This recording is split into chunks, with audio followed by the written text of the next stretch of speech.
My name is Jody, and I just retired from my super important yet super boring corporate job where I explain complex things to the C-suite executives in 5 minutes or less to get them to actually make decisions and do something.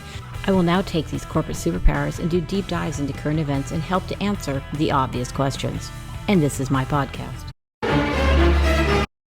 Greetings, truth seekers. Today we're going to discuss harassment, and we're going to use the ongoing cluster going on across social media, which is Brandi Glanville, who's attempting to insinuate her ex-boss Andy Cohen tried to sex traffic her and is now suing Bravo. Then we will answer the obvious question: is it possible to become so problematic that your company will show you the door? So let's start with Brandi Glanville.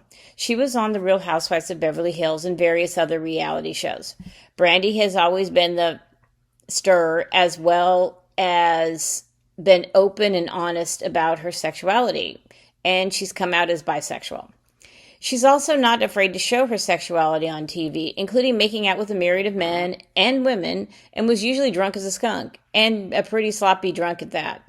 But she's also been a kind of a wind-up toy for Bravo. She's a one-woman tornado wrecking havoc everywhere, and she made good TV. Point in a direction and watch the sparks fly.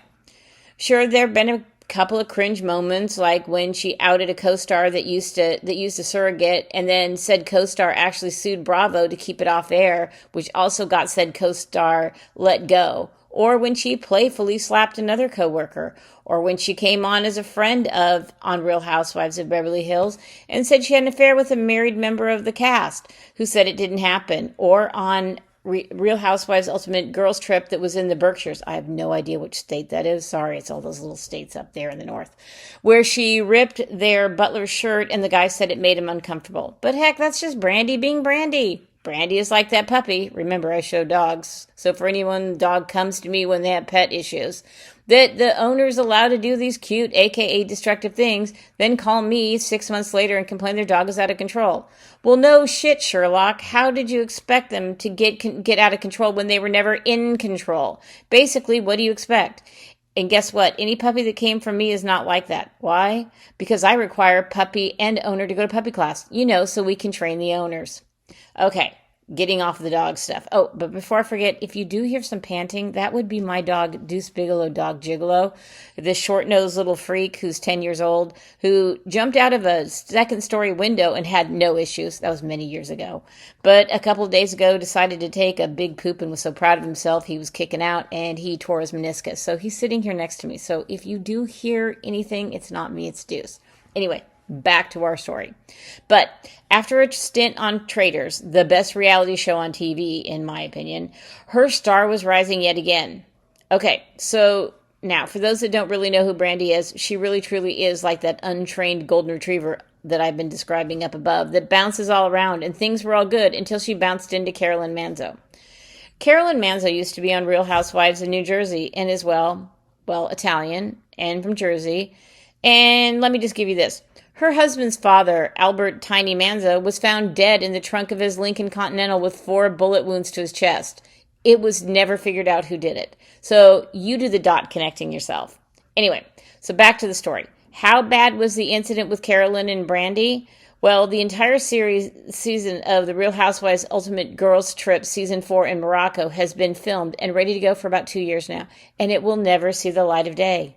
We will probably never know the entire truth, but Brandi was drinking and sexually harassed and or assaulted, depending on whose story you believe, allegedly, Carolyn Manzo. And Carolyn was so upset that she abruptly stopped filming, left Morocco, and is suing Bravo for, and I quote, prior deviant and sexual proclivities and sexual harassment conduct, as well as plying Glanville with copious amounts of alcohol so she would act outrageous. That doesn't sound good.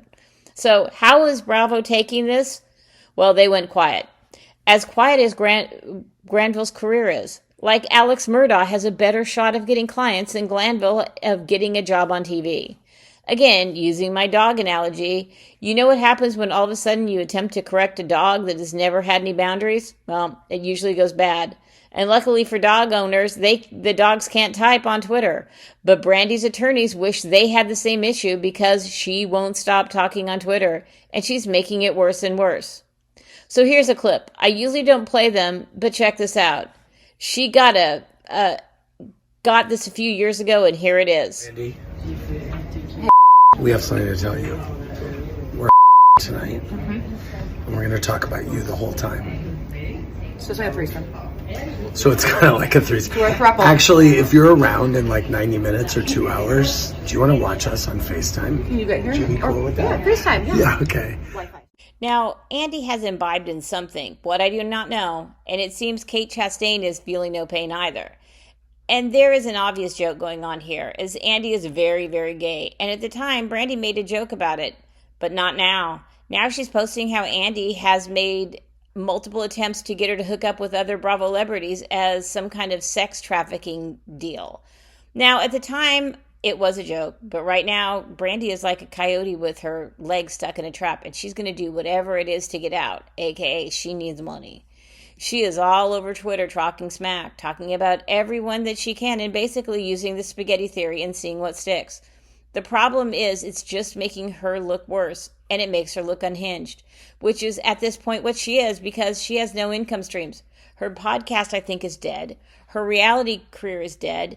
She said that due to stress, which I probably believe, she can't even do OnlyFans. Her goose is cooked. And again, I will say this. Listen to your attorney. I do. Even when it hurts. Even when I would love to lob a little LinkedIn firecracker. I think about it and think that post will give me 15 minutes of joy, but inevitably will give me a lifetime of regret. Hey, I just made that up. That's pretty good. Okay, on to Andy Cohen and the corporate world. So he's an odd duck. He's a talent for Bravo and the executive producer of The Real Housewives, which is also on Bravo. And he likes to act like talent, but in actuality, he really truly is a C-suiter.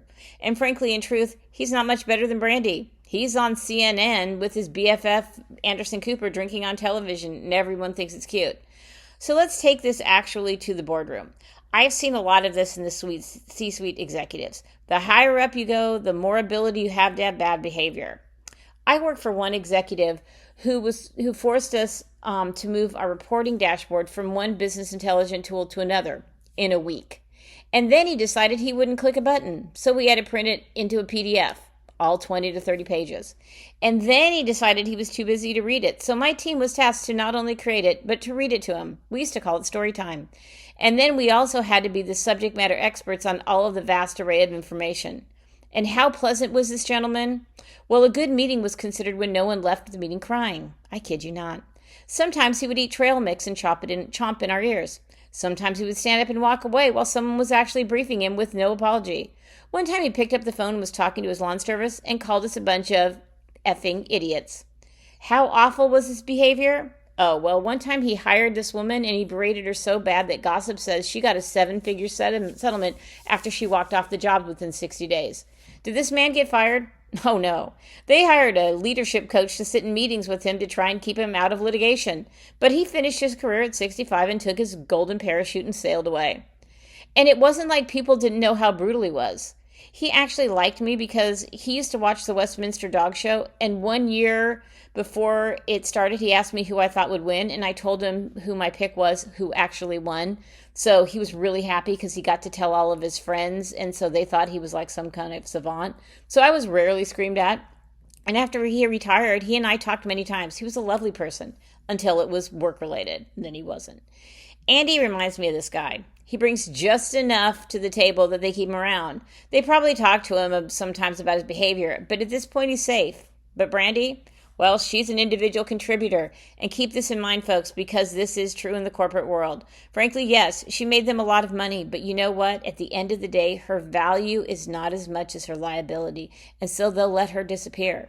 Is this fair? No. No, it's not. Is it equitable? No.